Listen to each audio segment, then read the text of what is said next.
God knows himself. He has an idea of himself. The processions.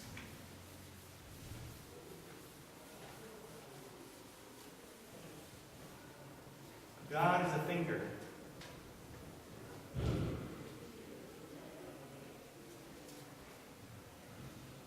And God has an idea of himself.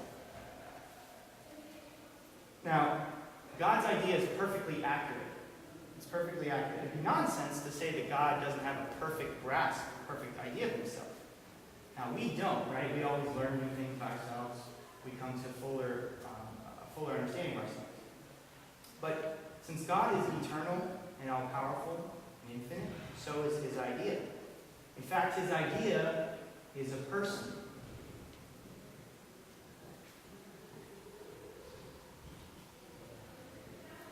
His idea is a person. And what sort of idea produced in himself could possibly be God?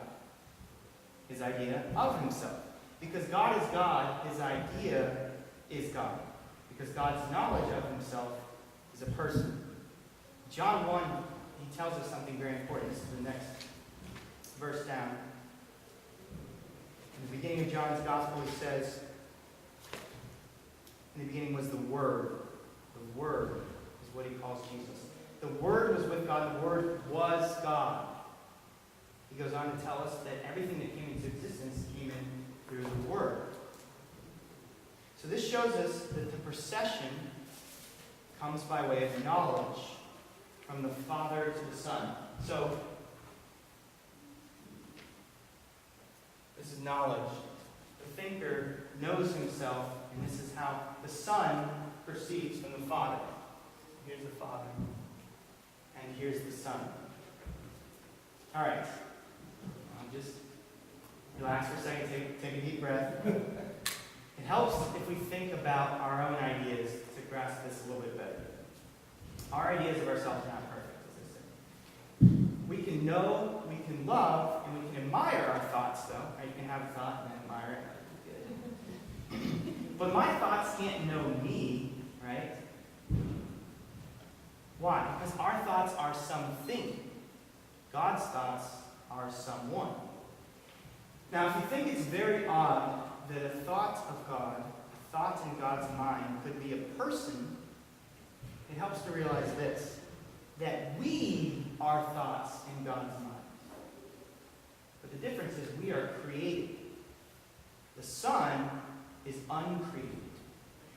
He's co-eternal. He's without origin. So the Son is constantly coming forth from the Father. He's a constant thought. He's always proceeding. The Father is eternally begetting, bringing forth the Son. So the thinker and the idea are distinct, but not separate, because they can't exist apart from each other. Now, the next question I pose is this. Is the Son younger than the Father? We're used to looking at sons and fathers on earth, right? So this is kind of the way we would approach this question. But we would be applying our understanding of the human relationships to God, and this would be backwards. What we need to do is start with God and apply that understanding to life on earth. So we begin with God and see how man is modeled after God. On earth, it's kind of obvious why the Father's older, because a man cannot generate a son from the first moment of his conception. But God doesn't wait for a certain amount of time in eternity to roll by until he needs to start getting a son. This is ridiculous. Why would God need to do that? He's the abiding now. God is always eternally present. There is no past for God. There's no future for God. He's he who is. So God doesn't need time to begin bringing forth the Son. And I have the verse from Matthew here. And the Son who speaks to his oneness of the Father. By the way, that should be, no one knows the Father except the Son, and when to whom the Son chooses, not hoses or whoses. Yeah.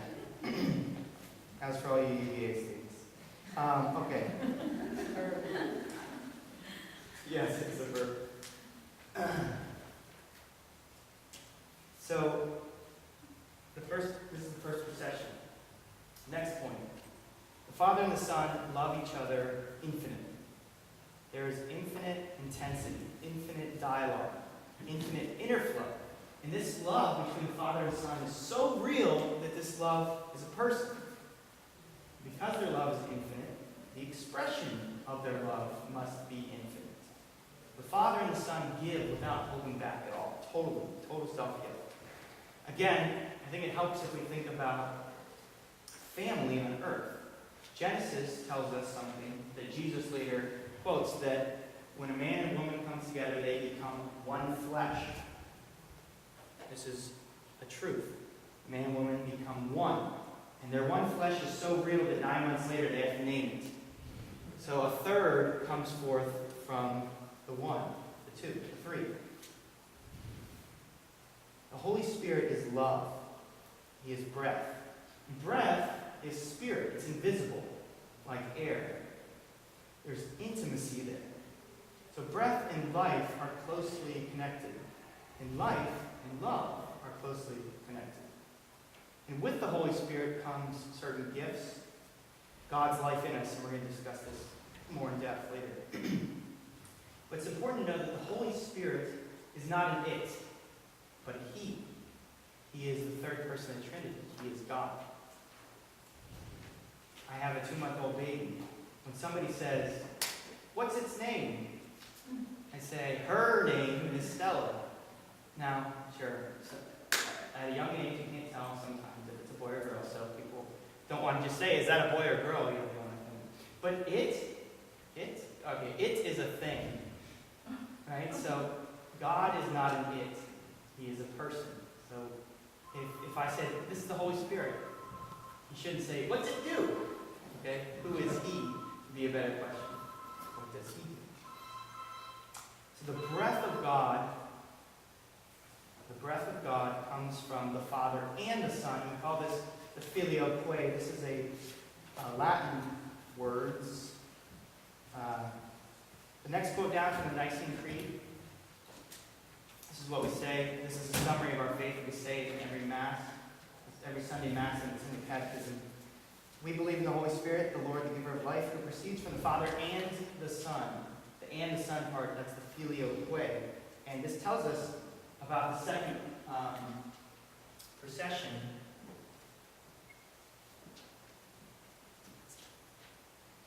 That the Holy Spirit proceeds from the Father and the Son. And we're going to see here love, or lovingness. The thinker, idea, and love. This is the Holy Spirit.